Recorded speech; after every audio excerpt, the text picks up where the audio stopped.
Hey guys, this is Cam coming at you live from Bacolod City. So I'm making another video because I want to talk about something that it happens to almost every expat, and it's not something that we like to talk about, but it absolutely happens, and it's something that we should talk about.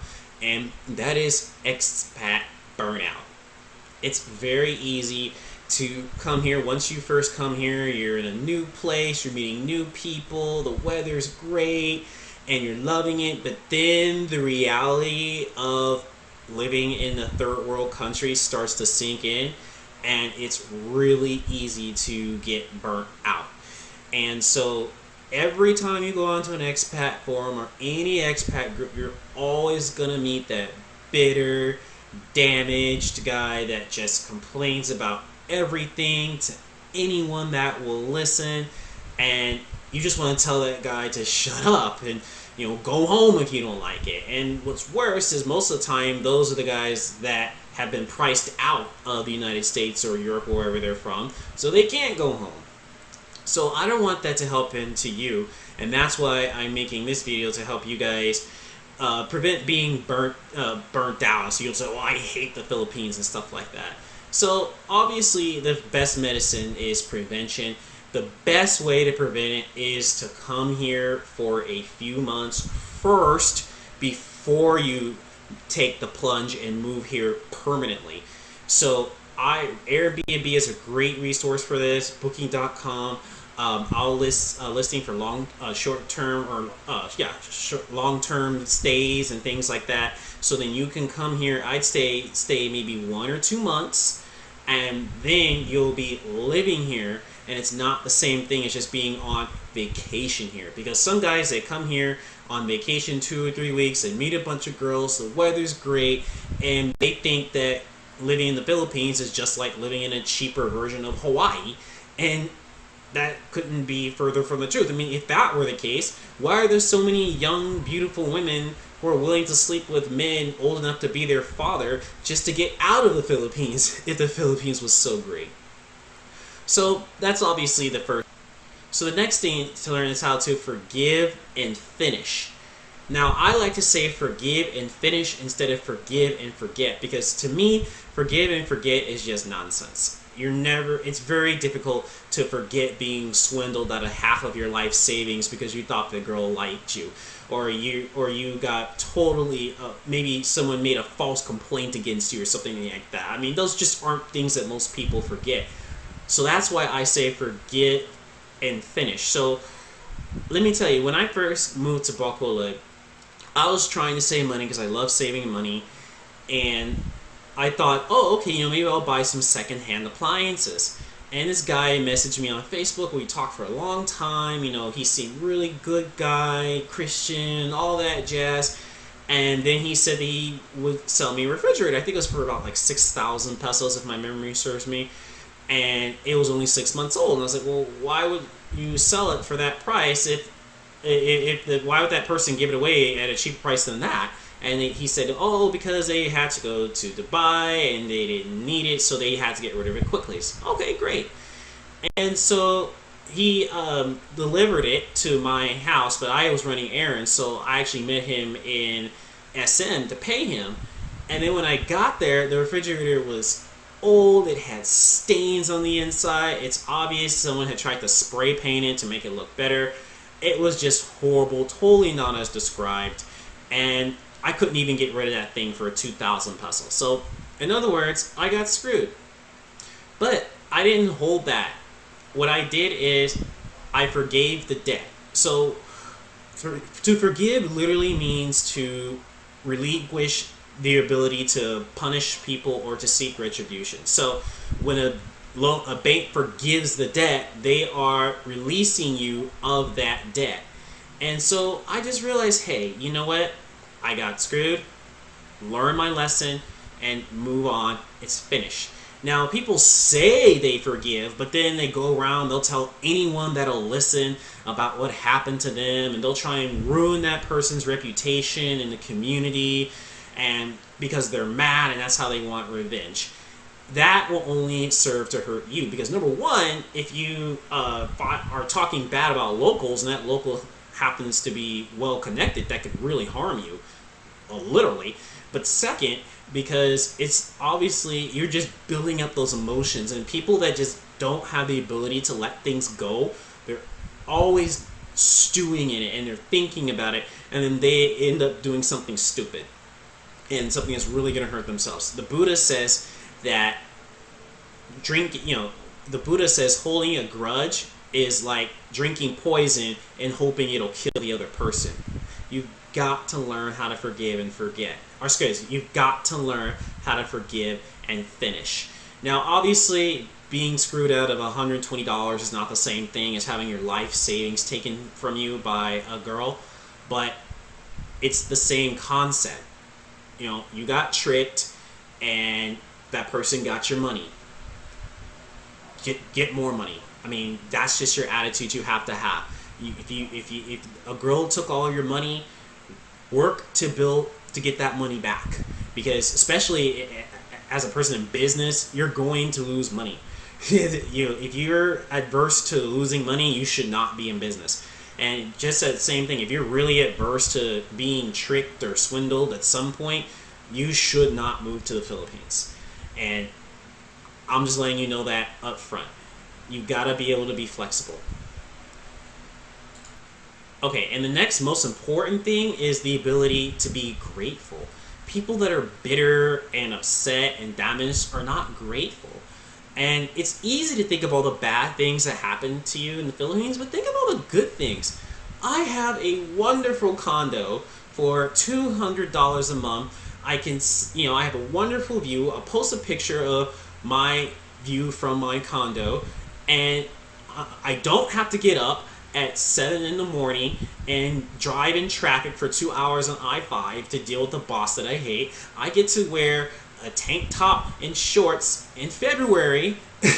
I mean, I am so grateful for the Philippines and everything that it has given me. Plus, I can make a living here, a good living, doing what I love, which is blogging and making YouTube videos. So, it would take years to build up the amount of audience I would need to be able to make a living in America doing those things. I could be an entrepreneur thanks to the Philippines. And so, yeah, when I deal with frustrations like, oh, they swear they're going to get my internet fixed tomorrow, and then 3 days later it's still not fixed, and they're saying, oh, yes, sir, and it's not done. It's easy to let that get to you, but it's harder to think about the positive things, the fact that I can make a living doing what I love. And dating, dating for me, I hated dating in America. I just wasn't happy with the options I have. I have so many more options here in the Philippines than I ever had in America. So I thank God every day that I live here in the Philippines. Next is expand your social circle. Stay away from just always hanging out with other expats, because it's just going to be really negative. It's just like old people that hang around like other old people that are always complaining about young people. Stay away from hanging out with expats that always just want to complain about other expats. Meet locals. Not all locals are out to get you and to screw you over.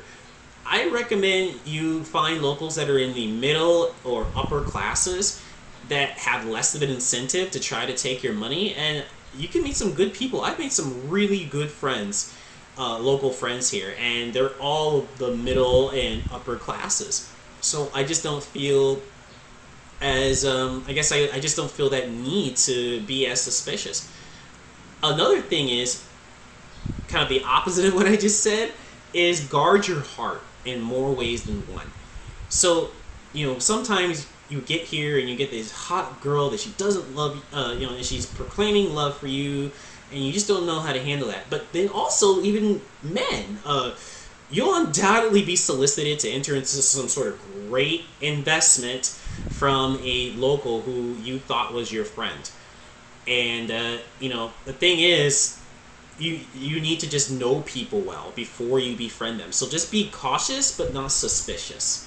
And also just understand, the kind of people you really want to stay away from are obviously women that jump from guy to guy, but also insofar as your male friends, stay away from serial entrepreneurs. I found those guys to be dangerous because, don't get me wrong, I'm an entrepreneur. I love business. But people that are constantly jumping from thing to thing and just aren't consistent with anything, those people are never going to be successful in business. Because when I first started blogging and making videos and stuff, I think I made maybe $100 my first year. You know, anything that has a low barrier to entry, such as blogging and making YouTube videos, is going to have a lot of competition. And you're competing with other bloggers and YouTube creators for an audience. So you got to make sure your content is unique. And I read my first articles from 2 years ago, and I was just like, man, I can't believe I thought that was good, but I did. So people that don't stick to things aren't gonna be successful. So stay away from people like that. And then also make sure you discipline yourself. You can't jump from thing to thing. Don't jump from girl to girl, or just, oh, I'm gonna start this great business. Oh, I'm gonna start a real restaurant with real food that tastes great. Any business that you've thought of, more than likely someone else has also thought of. And the fact that you don't see other businesses like that around should be a hint that there's probably a good reason why that may not work. Alright, and then the last thing is, this may be a little counterintuitive, but it's really true. Don't try to fully understand the local culture. What?